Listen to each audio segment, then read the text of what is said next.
Glória a Deus. Hoje nós vamos falar sobre o cuidado de Deus. Gostaria que vocês lessem comigo no livro de Abacuque, capítulo 1. Vou pedir para acender algumas luzes aí, para quem quiser acompanhar na própria Bíblia, fique à vontade. E nós leremos inicialmente no capítulo 1 de Abacuque, os versículos de 1 a 4. Livro de Abacuque, capítulo 1, versículos de 1 a 4. Diz assim a palavra do Senhor: sentença revelada ao profeta Abacuque. Até quando, Senhor, clamarei eu, e tu não me escutarás? Gritar-te-ei violência, e não salvarás? Por que me mostras a iniquidade e me fazes ver a opressão? Pois a destruição e a violência estão diante de mim. Há contendas e o litígio se suscita. Por esta causa, a lei se afrouxa e a justiça nunca se manifesta. Porque o perverso cerca o justo e a justiça é torcida. Nessa primeira parte do capítulo 1 de Abacuque, nós temos um clamor de Abacuque a Deus, uma intercessão, e eu vou colocar um cenário para vocês, para a gente entender por que foi feito esse clamor. Abacuque, ele vivia no reino de Judá, por volta de 600 a.C., na época do rei Jeoaquim, e logo antes do povo de Israel ser levado para o exílio na Babilônia, eles estavam num momento de extrema pobreza espiritual, corrupção, violência. A corrupção, ela passava do povo para a liderança, para os sacerdotes, para os juízes. Então a corrupção ela estava meio que generalizada.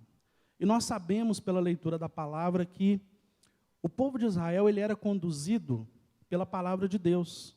A palavra de Deus, a lei daquela época, ela era como uma constituição. As regras que o povo seguia, as leis, todo o comportamento da população de Israel, que variava, ora eram muitas pessoas, ora diminuía, mesmo porque eles viviam em guerra. Então, o povo vivia sob a autoridade e a orientação da palavra de Deus daquela época. A lei de Moisés. E naquele momento ali, Abacuque se depara, depois de grandes eventos, grandes acontecimentos, grandes milagres, vários profetas, ele se depara com uma situação muito triste, muito angustiante. Corrupção generalizada. E Abacuque, ele se vira para Deus num sentimento de desespero, para que Deus fizesse alguma coisa. Porque dentro da humanidade dele, ele já não via mais solução. E mesmo nesse clamor de Abacuque, é interessante que ele é bem, como eu diria, incisivo.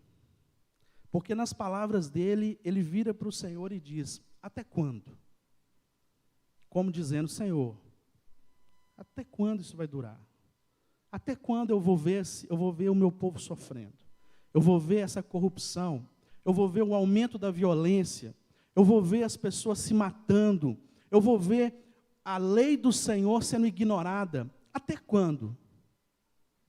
Quando isso vai acabar? Será que isso vai acabar?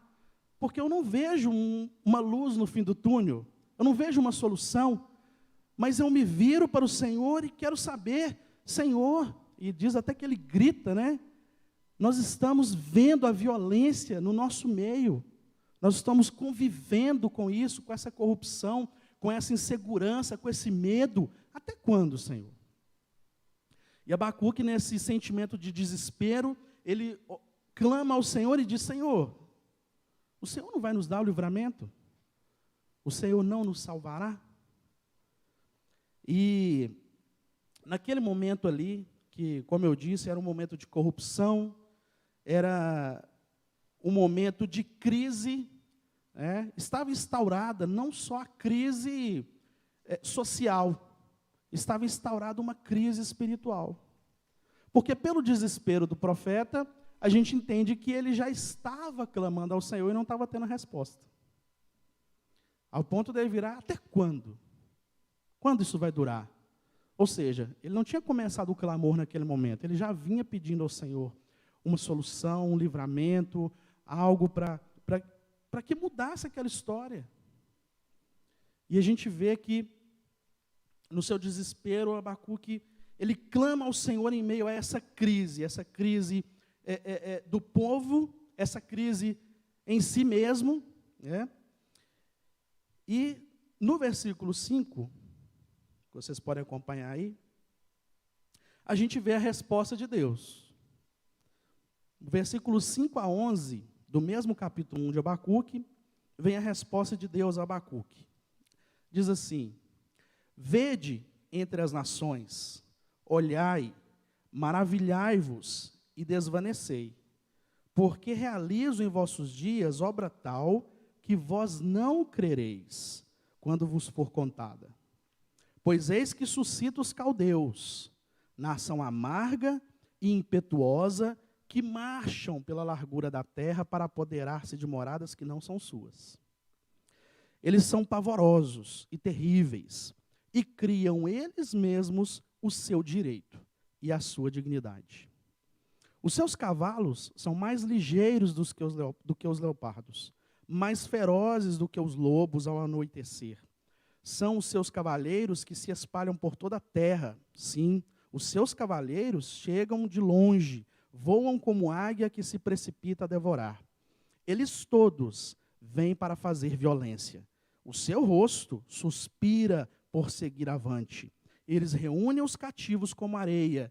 Eles escarnecem dos reis. Os príncipes são objeto do seu riso. Riem-se de todas as fortalezas, porque amontoando terra, as tomam. Então passam como passa o vento e seguem. Fazem-se culpados estes cujo poder é o seu Deus. Não parece uma palavra de vitória, né? A resposta de Deus para Abacuque é o quê? Não só para Abacuque, para o povo. Não vai melhorar. Não precisa esperar que não vai melhorar. Pelo contrário, se você está achando que a sua dor, o seu sofrimento, a corrupção vai acabar, eu estou enviando os caldeus, que naquela época era Babilônia, né? Eu estou enviando os caldeus para fazer uma devastação nesse povo. Eu estou cumprindo a minha palavra de que vocês vão ser devastados pelos caldeus, pela grande Babilônia, que era uma nação que estava dominando naquela época. A gente teve o domínio assírio, e naquela época a Babilônia estava se tornando um grande reino. E passando por toda a terra e devastando, acabando com populações inteiras, com cidades, dominando e fazendo as pessoas escravas.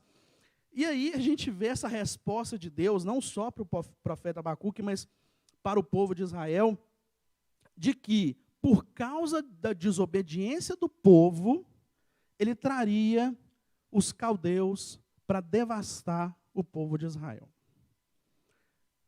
Nesse momento, a gente vê que será o nosso foco, a segunda oração de Abacuque, que está no versículo 12. Diz assim: não és tu desde a eternidade, ó Senhor, meu Deus, ó meu santo, não morreremos. Ó Senhor, para executar juízo, puseste aquele povo, tu, ó rocha, o fundaste para servir de disciplina. Depois a gente continua, mas esse versículo 12, ele demonstra para a gente que essa oração de Abacuque ao Senhor, ela é um pouco diferente. Quando na primeira oração Abacuque se vira para o Senhor e fala: Senhor, até quando?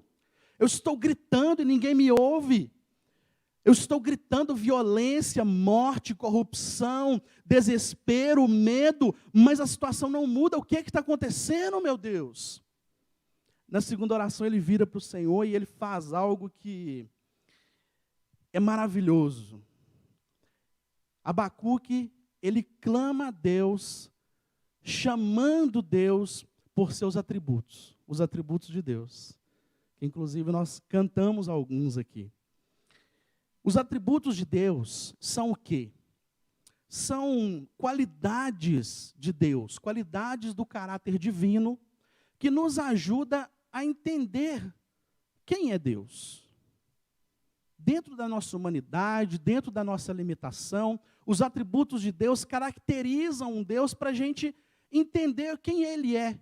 Porque Deus, sendo Deus, é impossível de ser entendido aos olhos humanos. Nós não somos capazes, com a nossa grande sabedoria, dizendo ironicamente, né, conhecer Deus em sua totalidade. Nós não somos capazes de entender o porquê Deus é, o porquê Deus faz, o porquê somos assim, o porquê fomos criados dentro da visão de Deus. Mas algumas coisas nós podemos procurar entender e caracterizar para que nós sigamos o propósito de Deus na nossa vida, para que nós possamos caminhar no caminho que Ele tem para nós. E a isso nós chamamos atributos de Deus. Quais são esses atributos de Deus? Vocês devem conhecer bem, por exemplo, a onisciência. Nós dizemos que Deus é onisciente. Por que nós dizemos que Deus é onisciente? Porque Deus conhece todas as coisas. Deus não é como nós, que estamos limitados ao nosso espaço e tempo e conhecimento que nós adquirimos no decorrer da nossa vida. Deus não está limitado. O conhecimento de Deus excede o conhecimento humano. O conhecimento de Deus excede a ciência humana. O conhecimento de Deus excede a história humana. O conhecimento de Deus excede a vontade de conhecer humana. O conhecimento de Deus é ilimitado. E nós somos limitados. Muito. Nós podemos dizer também como um atributo de Deus, como uma qualidade de Deus, que Deus ele é onipotente. O que quer dizer que Deus é onipotente? Que Ele é o único que é o todo-poderoso. Que Deus detém todo o poder. Por mais que nós tenhamos um poder bélico, enquanto humanos, que nós tenhamos um poder científico, que nós tenhamos um grande poder em termos de humanos que nós somos, Deus excede muito o poderio humano. Ainda que o diabo tenha poder, ainda que os demônios, os anjos tenham certo poder, o poder de Deus excede e muito o poder do diabo e os seus demônios. Porque o nosso Deus, Ele é onipotente, Ele é o todo-poderoso. Ele é o nosso Deus todo-poderoso, como nós cantamos. Nós também costumamos dizer que como um atributo, como uma qualidade de Deus, Ele é onipresente.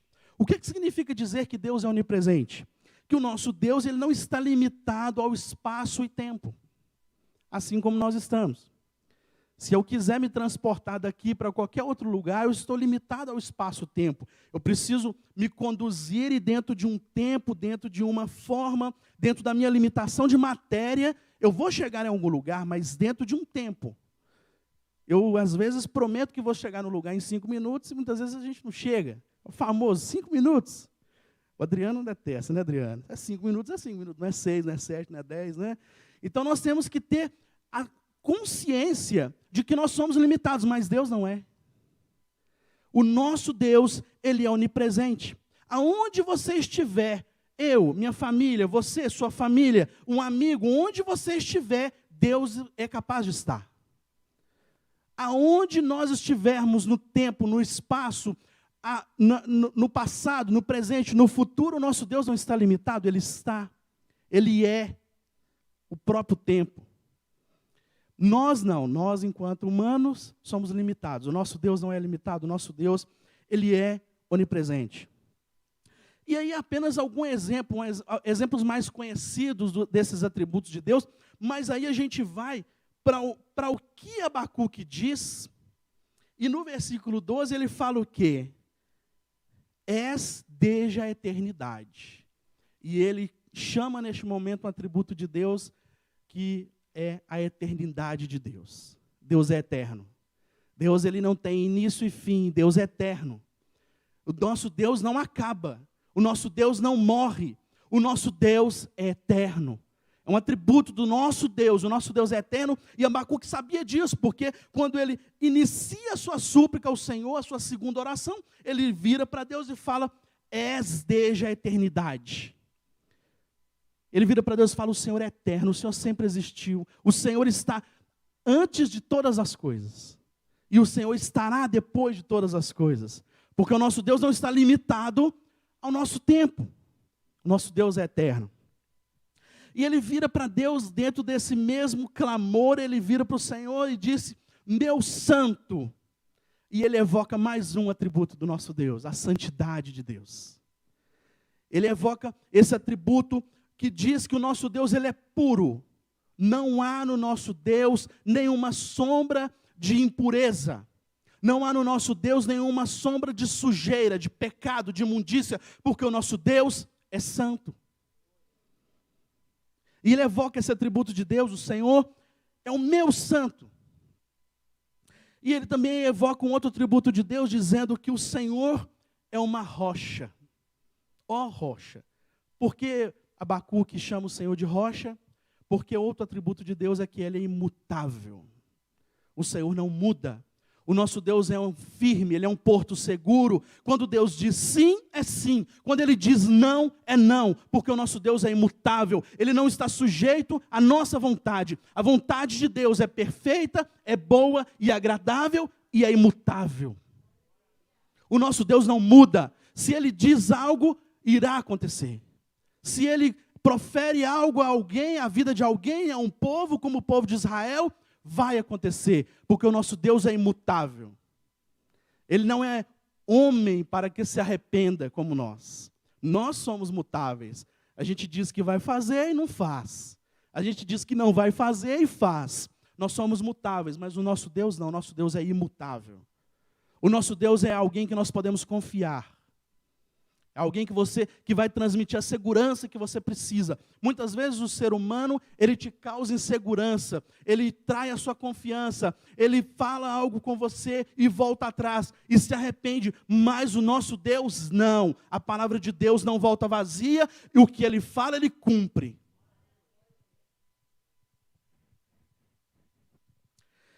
E aí ele diz também que o Senhor executa juízo, e evoca um outro atributo de Deus, a justiça de Deus. O nosso Deus, ele é justo. E não é justo como nós pensamos em justiça. Porque a nossa justiça, ela é uma justiça limitada aos padrões humanos.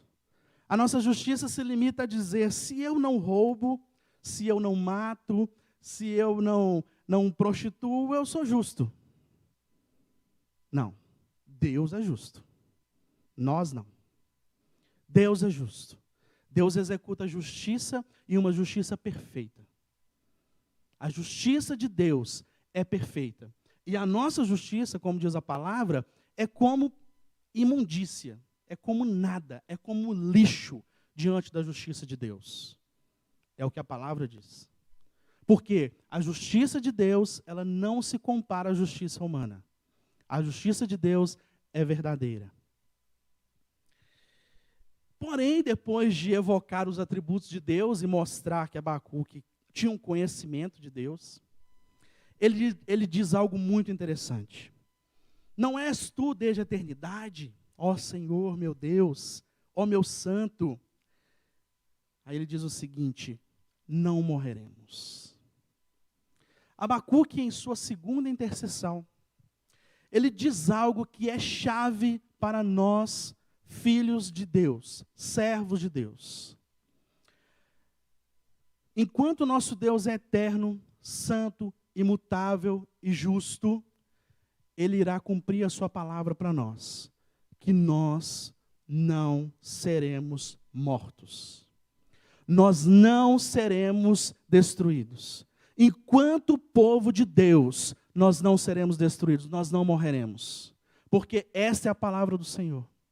Quando Abacuque evoca os atributos de Deus e resgata toda uma história que vem sendo construída pelo povo de Israel, por Deus, sobre a vida de cada um desse povo, cada homem nessa nação, ele entende o seguinte: o Senhor vai garantir que nós não morreremos. Nós não seremos destruídos. E aquele desespero, aquele medo, aquela angústia de toda aquela violência, de toda aquela corrupção, de toda aquela destruição, até mesmo da limitação do povo em termos de enfrentar inimigos, como por exemplo os caldeus, a Babilônia dá lugar a um entendimento de que esse Deus que eu sirvo não vai permitir que nós sejamos destruídos. Esse Deus eterno, justo, santo, imutável, Ele nos deu uma promessa. Ele nos chamou de seu povo. Ele nos resgatou. E Ele diz que nós não seríamos destruídos, porque nós temos uma aliança com esse Deus. Olha que interessante.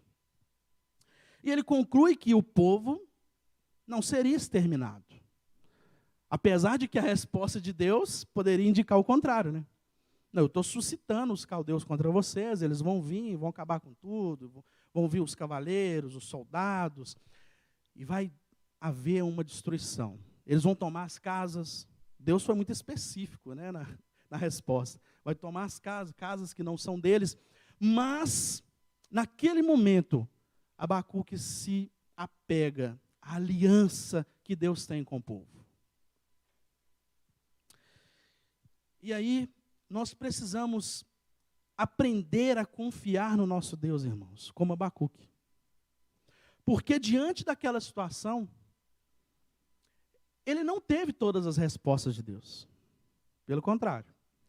A única resposta que Deus deu para ele foi que viria algo pior. No entanto, mesmo não tendo todas as respostas, Abacuque demonstra na sua oração ao Senhor que ele confia no Senhor. Não morreremos. Ainda que venham lutas, ainda que venham algo que você não está esperando, que você não deseja, que não é a sua vontade, que não, muitas vezes está te incomodando, você tem que ter consciência da aliança que Deus tem conosco. Não morreremos. Nós não morreremos, mediante a aliança que Deus tem conosco.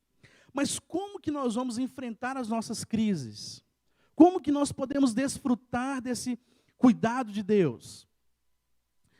Sendo que nós podemos enfrentar problemas de saúde, nós podemos enfrentar perdas, nós podemos enfrentar problemas financeiros, nós podemos enfrentar traições, relacionamentos destruídos. Nós podemos sofrer de várias crises na nossa vida, decepções, medo. Tudo isso é comum ao ser humano. Como que nós podemos enfrentar as nossas crises? Como que nós podemos desfrutar do cuidado de Deus mediante as nossas crises? Primeira coisa, lembre-se de quem Deus é. Assim como Abacuque fez. Abacuque, no momento que Deus responde que viria uma tribulação ainda maior sobre o povo de Israel, sobre a sua família, ele se lembra, ele resgata de quem Deus é. E, parafraseando Lamentações 3, quero trazer à memória aquilo que me dá esperança. Abacuque basicamente fez isso. Ele resgata, no momento de desespero, no momento de adversidade, no momento da luta, da crise, Abacuque faz o quê? Ele resgata a promessa de Deus, a aliança de Deus, o cuidado de Deus com o povo, mesmo em meio à crise, se lembrando de quem Deus é. Que Ele é o Todo-Poderoso, que Ele é eterno, que Ele é imutável, que Ele é justo, que Ele é santo, que Ele é o Deus de Israel.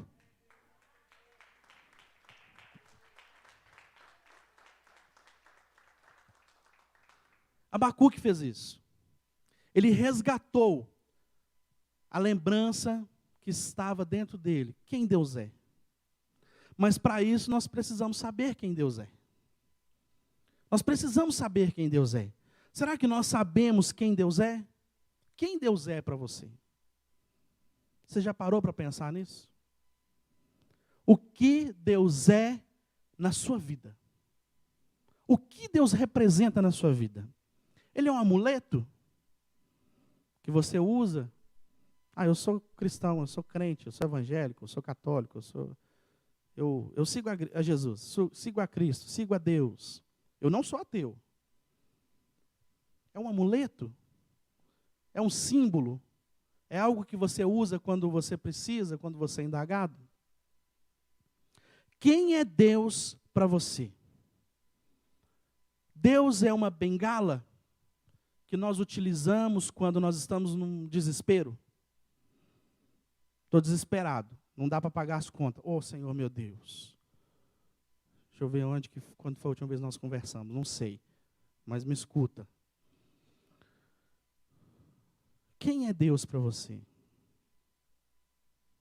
Abacuque, ele já estava orando ao Senhor antes mesmo da crise, do problema, da resposta. Nós devemos saber quem Deus é, para que no momento da crise você não tenha o desespero de se apegar a algo, então vou me apegar a Deus porque é a última coisa que me sobrou, não. Você vai se apegar a Deus porque você conhece a Deus, porque você se relaciona com Deus, porque você conhece o Deus que você serve, porque você vai evocar os atributos de Deus, conhecendo os atributos de Deus que fazem a diferença na sua história, na sua vida, na sua família, na sua casa. Esses atributos de Deus, eles vão se tornar reais na sua vida, eles vão fazer a diferença para você, e você vai simplesmente, no momento de crise, resgatar da memória quem Deus é para você. Nós não podemos ser como Filipe, um dos discípulos de Jesus, que virou para Jesus em João e disse: Jesus, mostra-nos o Pai. Por que Filipe fala isso com Jesus? Possivelmente ele queria uma teofania, né? A presença de Deus, uma fumaça, alguma coisa para que ele visse o Pai, porque ele não estava conseguindo enxergar aquele Pai que Jesus ficava falando. Meu Pai, meu Pai, meu Pai, mas onde é que está o Pai? Me mostra o Pai. Jesus vira para ele e fala: eu estou há tanto tempo com você e você ainda não conseguiu ver o Pai. Tem alguma coisa errada. Muitas vezes a gente fica esperando uma teofania, a gente fica esperando uma fumacinha. A gente fica esperando um evento milagroso, o paralítico levantado, a cadeira de rodas, apesar de que é uma bênção, né? Um cego enxergar, uma pessoa ser curada de Covid, é uma bênção. Mas a nossa resposta a Deus não pode se resumir a isso, meus irmãos. A nossa vida com Deus, a nossa adoração, o nosso conhecimento de Deus tem que extrapolar as nossas necessidades humanas. Porque muito mais do que esta vida, o Senhor tem uma aliança conosco para a eternidade. A nossa salvação, ela transcende a nossa limitação humana, a nossa vida humana, o que nós temos aqui. A nossa aliança com Deus, ela tem que ser muito mais forte do que as nossas decepções, as nossas fraquezas, o nosso pecado. A nossa aliança com Deus tem que nos conduzir ao céu, à salvação. Eu lembro também da passagem de Mateus, onde Pedro está no barco com os discípulos, Jesus pediu para eles irem à frente, né, porque a população estava começando a se aglomerar demais, e Jesus pede eles para entrar no barco, e vai na frente, que eu vou só despedir o povo aqui, e depois eu vou. E no momento que eles estão no meio da travessia, né, naquele barco, Jesus aparece, né, andando sobre as águas, um evento maravilhoso, milagroso de se ver, mas não quero focar nisso, eu quero focar em Pedro, que ele quer ir ter com Jesus. Ele sai do barco, e quando ele começa a caminhar, ele começa a afundar. Muitas vezes acontece isso na nossa vida. A gente começa a caminhar com Jesus, está tudo bem, você está andando sobre as águas, ei, glória a Deus, olha aí, ó.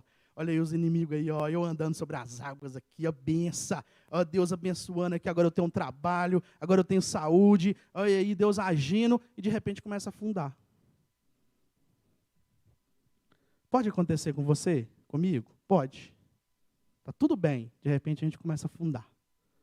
As coisas começam a dar errado. Você não sabe nem de onde aparece problema. Parece que estava tudo guardadinho, só esperando o momento certo de aparecer. A gente fica até assim com Deus. Ó Deus, manda um de cada vez que tudo ao mesmo tempo não está dando certo. Não estou dando conta. Mas no momento que Pedro começa a afundar, o que ele faz? Ele grita. Ele grita ao Senhor. Em Mateus 14 diz que ele gritou ao Senhor, e o que aconteceu? Jesus estendeu a mão. Olha que interessante. A gente grita para quem está longe, né? Ô fulano, chega aí. Você não grita com a pessoa que está do seu lado. Naquele momento, Jesus parecia distante para Pedro, mas ele estava tão perto que ele só precisou estender a mão. Muitas vezes Jesus está perto de nós, Deus está perto de nós, e nós estamos gritando porque nós não conseguimos enxergar Deus. Quando você precisar de Deus, Ele não vai estar distante de você. Por mais que você esteja afundando, e você sinta a necessidade de gritar, Jesus não vai mandar você calar a boca, Ele vai te estender a mão. Ele vai estender a mão para você. Por mais que pareça que Deus não está por perto, quando você clamar pelo Senhor, como Abacuque fez, como Pedro fez, Ele vai estender a mão para você. Porque é isso que Deus faz. O nosso Deus está pronto para estender a mão para nós. O cuidado de Deus está perto de nós. O cuidado de Deus não está longe. O cuidado de Deus está perto daqueles que o buscam. Outra coisa que nós precisamos entender é que nós não podemos nos ter por inocentes. Muitas vezes a gente acha que a gente é inocente. Como eu disse aqui, eu não mato, não roubo. Não é igual aqueles meninos que tinha no ônibus, né? Podia estar matando, roubando, mas estou aqui humildemente. Muitas vezes a gente faz assim com Deus. Deus, eu podia estar matando, roubando, mas eu estou aqui humildemente pedindo sua ajuda. Com Deus não funciona assim. Porque, como eu disse, a nossa justiça, ela não se compara com a justiça de Deus. A justiça de Deus excede muito a nossa justiça. Então, nós não podemos achar que nós somos inocentes, por conta da nossa própria justiça. Ah, Senhor, tem tantos anos que eu estou na igreja, tem tantos anos que eu venho aqui em Peniel, eu faço isso, eu toco instrumento, eu trago a palavra de vez em quando, eu ministro para os jovens, eu estou na célula, sou líder de célula, Senhor, então agora o Senhor tem que me ouvir. Não. Não é pela nossa justiça, porque nós não somos inocentes. Em Levítico, capítulo 26, versículo 25.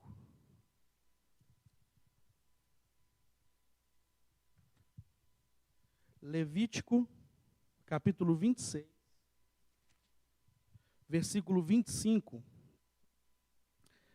diz assim: trarei sobre vós a espada vingadora da minha aliança, e então, quando vos ajuntardes nas vossas cidades, enviarei a peste para o meio de vós, e sereis entregues na mão do inimigo.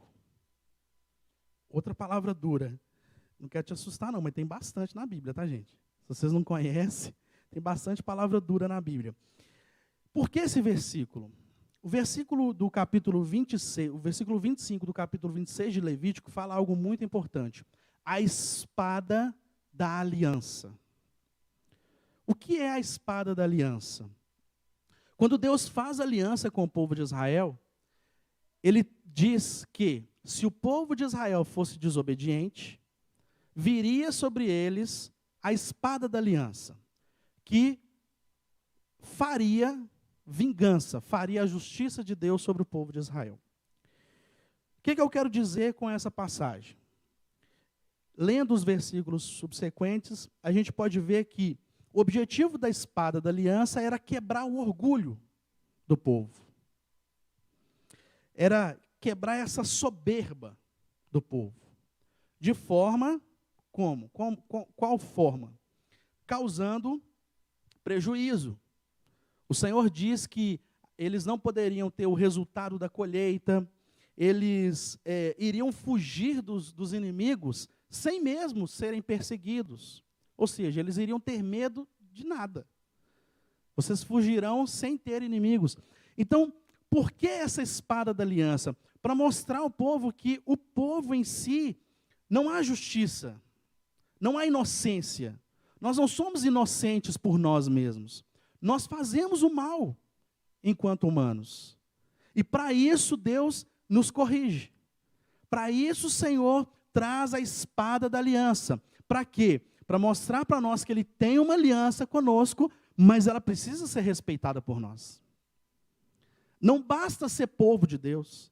Você dizer que é povo de Deus, povo santo, povo eleito, estar na igreja, falar que vem à igreja, não quer dizer nada se você não obedece à palavra do Senhor. Se você não segue o que o Senhor diz. Nós somos filhos de Deus. Nós podemos dizer que nós somos filhos de Deus quando nós obedecemos a Deus. A obediência é o sinal da nossa filiação a Deus. Nós não podemos dizer que somos filhos de Deus se nós ignoramos Deus. Se nós, como eu disse aqui, usamos Deus de amuleto. Quando eu preciso, eu estou do lado de Deus. Quando eu não preciso, eu ignoro. Quando eu preciso, eu estou do lado de Deus. Glória a Deus, eu estou aqui servindo. Vocês vão precisar de mim. Quando eu não preciso, eu ignoro. Nós não podemos usar o nosso Deus como amuleto. Nós não somos inocentes. A palavra do Senhor diz que, em Romanos 3, versículo 10, não há um justo, nenhum sequer. Não há justo. Nós não somos justos por nós mesmos. O único justo, perfeitamente justo, é o Senhor.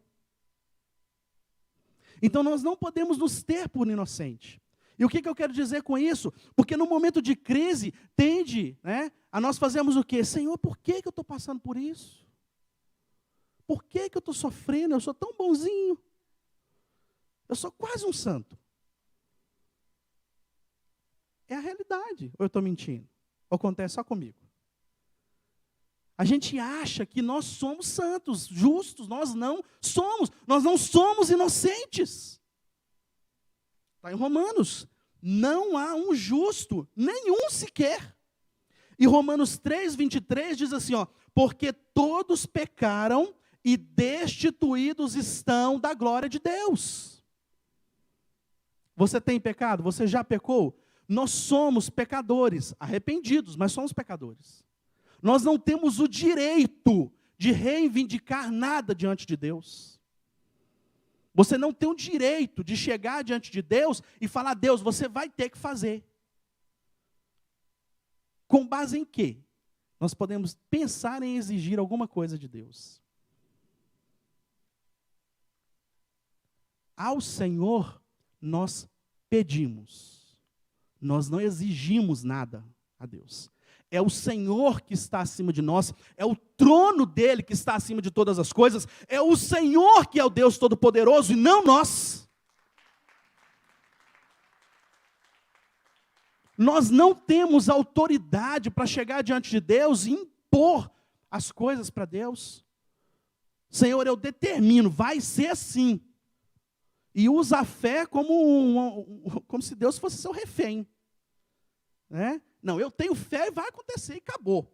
Não vou tomar o remédio, não vou tomar vacina e Deus vai me livrar. Vai lá então, corajoso. Nós não somos inocentes, não se tenha por inocente diante de Deus. Sabe por quê?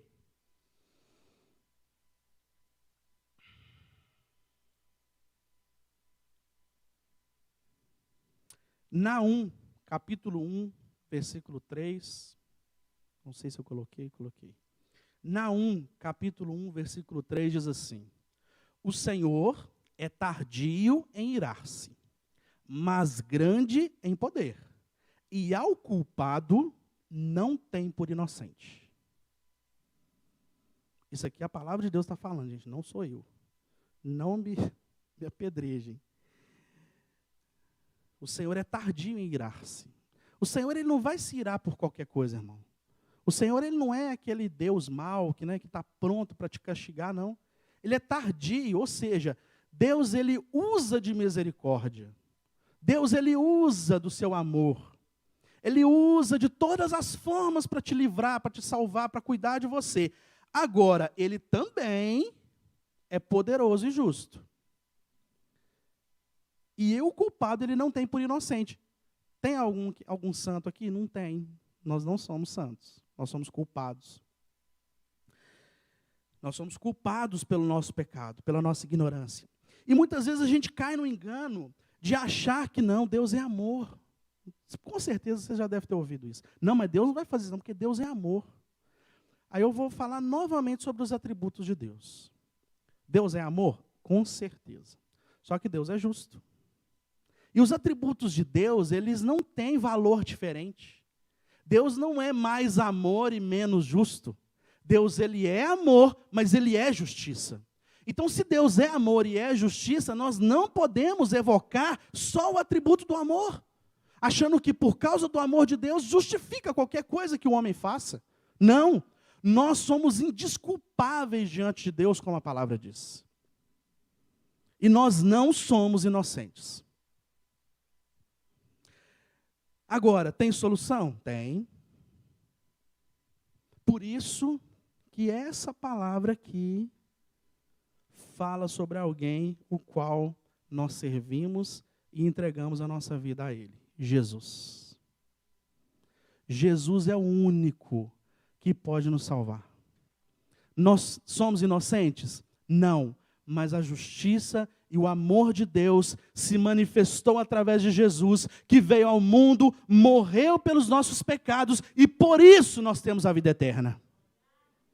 Através de Jesus Cristo nós temos a vida eterna. Então, quando você estiver no seu momento de crise, e vier aquela pontinha de soberba, de orgulho, de desespero, de medo, que faça você achar que você é inocente, se controle, você não é inocente, porém você tem Jesus.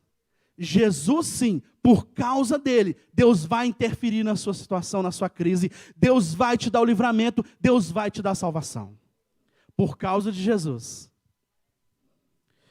Então nós devemos ter em Jesus essa segurança. Nós devemos ter em Jesus o nosso livramento. E assim como Abacuque disse, ter em nossa consciência, nós não morreremos. Pode vir o governo devastador que for, pode vir a pandemia que for, pode vir o prejuízo financeiro que for, a perda de emprego, o problema na sua empresa, você pode ter problema de saúde, nós não morreremos. Os seus vizinhos podem se levantar contra você por causa da palavra do evangelho que está na sua vida, nós não morreremos. Pode vir a perseguição da igreja, nos causando dor, sofrimento, nos trazendo confusão, o diabo tentando arrebatar os nossos filhos, nós não morreremos.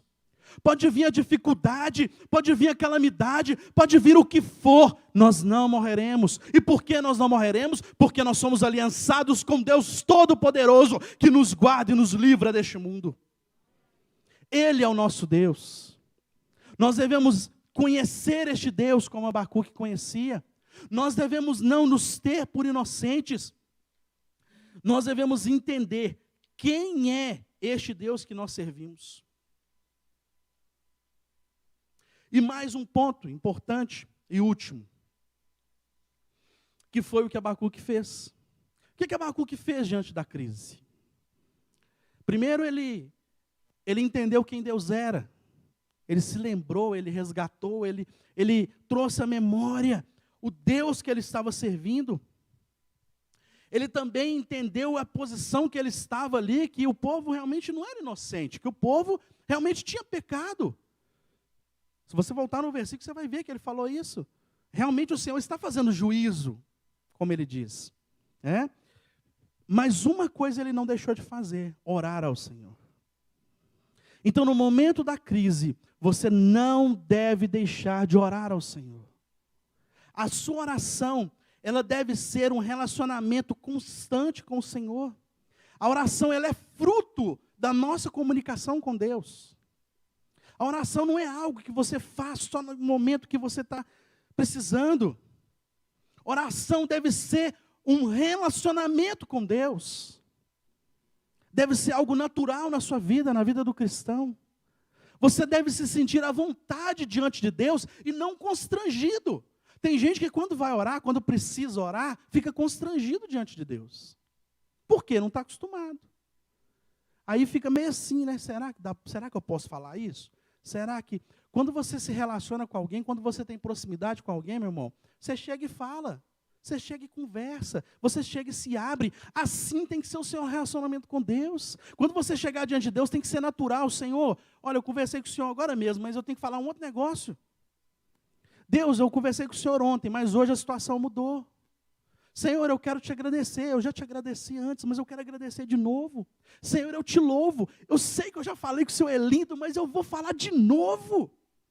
Porque tem que ser um relacionamento, tem que ser algo constante, tem que ser uma vida de oração.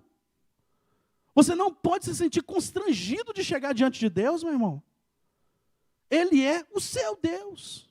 Assim como Abacuque chega diante de Deus e fala, meu santo, meu justo, meu Deus, porque não é o Deus de qualquer um, é o seu Deus.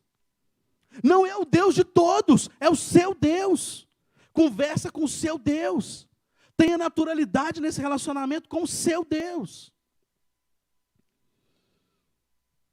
A crise não pode nos impedir de relacionar com Deus. Muitas vezes vem a crise e você se vê perdido, desesperado, aí você faz de tudo. Você vai no serviço, você bate em tudo quanto é porta, você pega empréstimo, você faz negócio, você conversa com todo mundo, liga, manda WhatsApp, manda e-mail, faz de tudo. Mas com Deus não conversa. Resolve tudo e não resolve nada. Por quê? Quem tem que ser mais importante na sua vida, nos seus negócios, no seu casamento, na vida dos seus filhos, na sua saúde, tem que ser Deus. E como que você não vai conversar com a pessoa mais importante da sua vida? Você pode conversar com os outros? Pode, mas coloque Deus em primeiro lugar. Vou dar um exemplo aqui, no ano retrasado, não sou bom com datas, no ano retrasado, acho que foi. Eu estava tentando trocar de carro, já tinha um tempo, e apareceu uma oportunidade, daquelas que a gente, aos olhos humanos, você fala, eita Deus, é agora. Deus está abençoando, Deus está nesse negócio. Eita Deus, aí eu vou entrar de cabeça. E fiz todas as contas, conversei com a pessoa, e Deus, é Deus, é Deus. É irmão, então Deus está confirmando, é de Deus. Aí algo me incomodou, falei assim, gente, eu acho que eu tenho que envolver minha esposa nisso. E aí eu fui orar ao Senhor, falei, Deus, eu já sei que é do Senhor, mas eu quero só uma confirmação. Então eu vou conversar com a minha esposa, mas eu já sei a resposta dela, mas eu vou perguntar para ela, né? Porque eu já sei, já mostrei o carro maravilhoso, carro zero, bonito. Então assim, né? Já o coração estava acelerado, para já fechar. Aí conversei com o Senhor, quando eu cheguei para conversar com a minha esposa, muito sábia, ela me conhece, ela viu que eu estava empolgado, que eu estava doido para fazer o negócio, ela falou assim, amor, eu não estou sentindo bem com esse negócio. Quase que eu falei assim, misericórdia desviada, o que é isso? Como é que você fala o negócio? Vai orar? Mas aí eu controlei, né? Senhor, não brinca com coisa séria. Aí eu falei assim, amor, você tem certeza do que você está falando? Ela, tenho. Falei, tá bom. Eu tinha feito o compromisso com o Senhor no meu coração, o que eu fiz? Cheguei para a pessoa e falei assim, ó, infelizmente não vai dar. Não, como assim? Mas estava tudo certo. Falei assim, não vai dar para fazer o negócio. Mudou a situação aí e tal. Aí tá bom. Tinha feito todas as contas, irmãos, ia dar tudo certinho. Quando foi, aí entrou 2020, a Raquel engravidou. E veio a pandemia, a gente sabe como foi. Aí teve um belo dia que eu resolvi refazer as contas que eu tinha feito. E aí eu vi que eu não teria condição de pagar o compromisso que eu ia fazer com o banco. E aí eu olhei bem assim e falei, gente, não é possível, estava tudo tão certo. E Deus foi claro em falar comigo assim, ó, era isso que eu estava tentando te avisar. Eu conheço todas as coisas, eu sei todas as coisas, você não. Você acha que sabe. Você acha que está no seu controle. Você acha que está no seu domínio. E aí conversei com a Raquel, falei assim, olha para você ver, se a gente estivesse aqui hoje, olha o problema que isso ia dar para nós. Então, muitas vezes, irmãos, a nossa conversa com Deus não pode ser algo assim, ó Deus, eu determino, vai ser e acabou. Deus pode dizer não. Ele pode falar não. Você tem que estar preparado para ouvir o não de Deus. A questão é que a gente acha que Deus é obrigado a falar sim para tudo. A gente acha que o nosso Deus é obrigado a falar sim e Ele não é. Então, nós temos que ter esse cuidado. Então, ore, se relacione com Deus de forma comprometida. Realmente querendo ouvir Deus, assim como o profeta Abacuque, não ore por orar. Ore, mas espere que Deus vai te responder. Porque tem coisa que a gente ora que é assim, ó, orei e acabou, está resolvido. Não.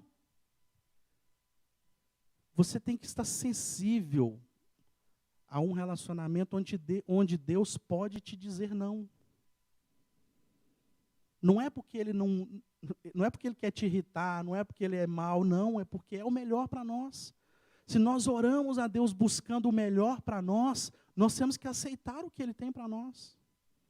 Muitas vezes é para o nosso crescimento, é para o nosso amadurecimento, mas nós achamos que Deus tem que falar sim para tudo. Não, Deus tem hora que Ele vai falar não. E para concluir, no final aqui em Abacuque 3, Abacuque capítulo 3, versículos 17 e 18, Abacuque ele finaliza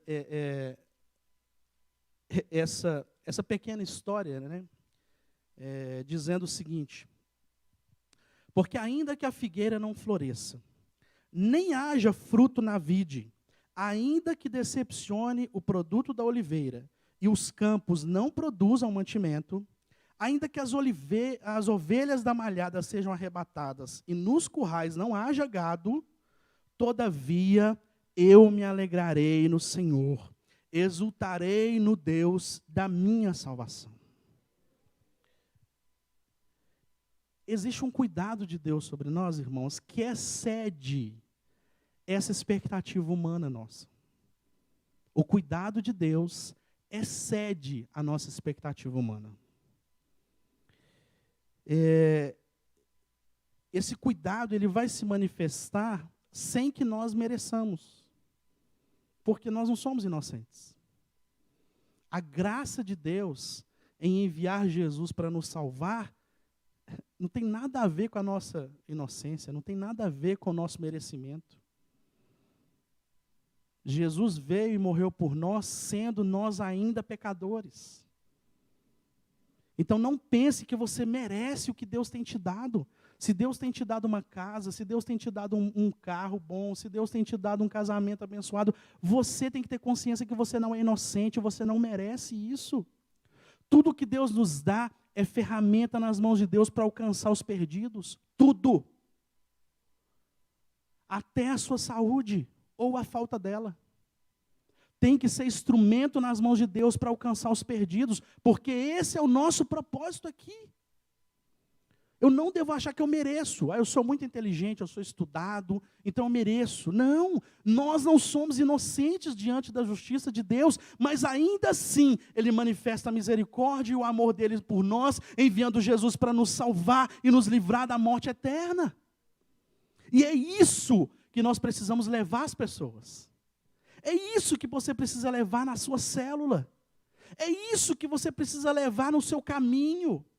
É isso que você precisa levar na sua casa. Se alguém apontar o dedo para você e falar, por que você está assim? Você vira para a pessoa e fala, porque eu creio no Deus que eu sirvo. E toda e qualquer situação que eu vivo é para a glória dEle.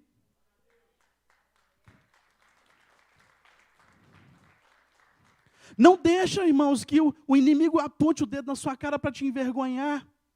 Porque você está no caminho certo diante de Deus. Você está servindo a Deus, eles não. A nossa luta não é contra carne nem sangue. Quando o inimigo apontar o dedo na sua cara, você vira e fala: eu sou instrumento de Deus, ainda que a minha vida não seja do jeito que eu esperava. Porque eu glorifico a Deus em todas as coisas, como Abacuque diz aqui no capítulo 3. Ainda que a figueira não floresça, ainda que não haja fruto na vide, e que o produto da oliveira minta, ou decepcione, ou os campos não produzam o seu fruto. Gente, ele está falando de uma calamidade. Ele está falando de destruição, ele está falando de fome, ele está falando de medo, ele está falando de desespero. Ainda assim, eu me alegrarei no Senhor, e exultarei no Deus da minha salvação. Porque a nossa fé, a nossa confiança em Deus, a nossa expectativa, o nosso louvor, a nossa alegria no Senhor, não pode estar condicionada ao que nós passamos nessa vida. O nosso relacionamento com Deus tem que transcender o que você vive nessa terra, porque essa vida é passageira, mas nós estamos andando rumo a uma vida eterna com o Senhor.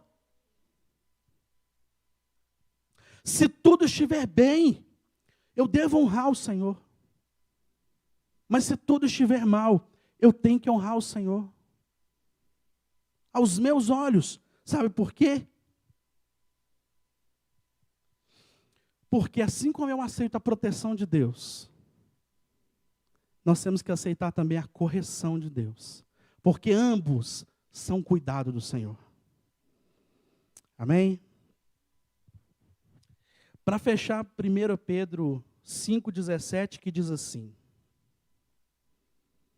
lançando sobre ele toda a vossa ansiedade, porque ele tem cuidado de vós. Então o cuidado do Senhor está sobre nós. Nós não devemos andar ansiosos, perdidos, com medo, desesperados, porque nós não morreremos. Nós não seremos aniquilados pelas circunstâncias, pelo inimigo, pelas nossas fraquezas, pelo pecado, pelas dificuldades. Nós não morreremos. O Senhor, Ele tem cuidado de nós. Amém? Vamos orar ao Senhor agradecendo.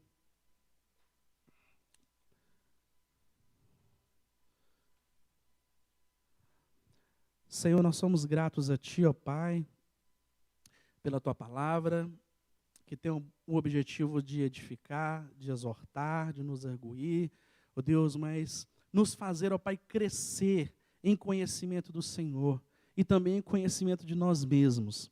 Que o Senhor venha realizar em nós, ó Pai, uma obra, de maneira que as circunstâncias da vida, ó Pai, não nos impeçam de honrar o Senhor.